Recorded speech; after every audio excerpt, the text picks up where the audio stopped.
তুহিনবাদ জোটের চমক, ডোমার ডিমলা আসনে বিএনপির সিদ্ধান্তে তোলপাড়। হেভিওয়েট প্রার্থী বাদ পড়ায় কি জামাতের পথে ফাঁকা মাঠ, নীলফামারীতে উত্তাপ। মনোনয়ন নিয়ে বিক্ষোভ, জোট রাজনীতির ধাক্কা, ডোমার ডিমলা আসনের নতুন সমীকরণ। এতক্ষণ শুনছিলেন সংবাদ শিরোনাম, এবার থাকছে বিস্তারিত। আগামী ত্রয়োদশ জাতীয় সংসদ নির্বাচনকে সামনে রেখে দেশের রাজনীতিতে ধীরে ধীরে বাড়ছে উত্তাপ।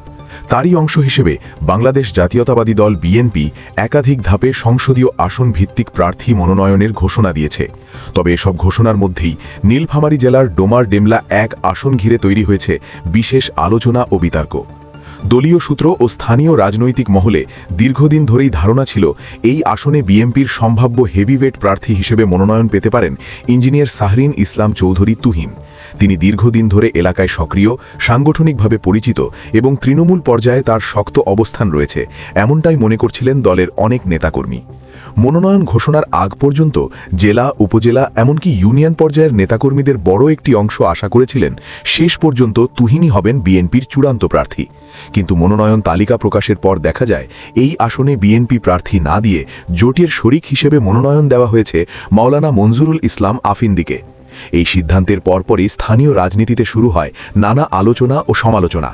দলের ভেতর থেকেই প্রশ্ন উঠছে, কেন সম্ভাব্য শক্তিশালী প্রার্থী থাকা সত্ত্বেও ভিন্ন সিদ্ধান্ত নেওয়া হলো, যদিও এই বিষয়ে দলীয়ভাবে এখনও কোনো আনুষ্ঠানিক ব্যাখ্যা সামনে আসেনি।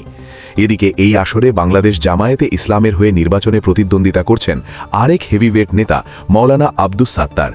রাজনৈতিক বিশ্লেষকদের একটি অংশের মতে ইঞ্জিনিয়ার তুহিন নির্বাচনী মাঠে না থাকায় জামায়াতের প্রার্থী তুলনামূলকভাবে সুবিধাজনক অবস্থানে যেতে পারেন। তবে নির্বাচনের আগ পর্যন্ত রাজনৈতিক সমীকরণ বদলানোর সুযোগ থাকছেই, এ কথাও বলছেন অনেকে। এদিকে তুহিন না থাকায় ডোমার ডিমলা নীলফামারীর এই আসনে জামায়াতের অবস্থা নিয়ে অনেকেই মনে করছেন জামায়াতের বিজয় আর ফেরাতে পারবে না কেউ। এই পুরো পরিস্থিতি ঘিরে বিএনপির তৃণমূল পর্যায়ে অসন্তোষের কথা শোনা যাচ্ছে। জেলা, উপজেলা, ইউনিয়ন এমনকি ওয়ার্ড পর্যায়ের অনেক নেতাকর্মী মনে করছেন স্থানীয় জনমত ও সাংগঠনিক বাস্তবতা যথাযথভাবে প্রতিফলিত হয়নি। সব মিলিয়ে ডোমার ডিমলা 1 আসন এখন শুধুই একটি নির্বাচনী এলাকা নয়, বরং এটি হয়ে উঠেছে জোট রাজনীতি, প্রার্থী বাছাই এবং তৃণমূলের প্রতিক্রিয়া বিশ্লেষণের একটি গুরুত্বপূর্ণ উদাহরণ। সামনে নির্বাচন যত এগোবে এই আসনের রাজনৈতিক চিত্র আরও স্পষ্ট হবে, সেদিকেই তাকিয়ে আছে রাজনৈতিক মহল। ফয়সাল জাবেদ ফিরোজ, উত্তরবঙ্গ 24 টিভি।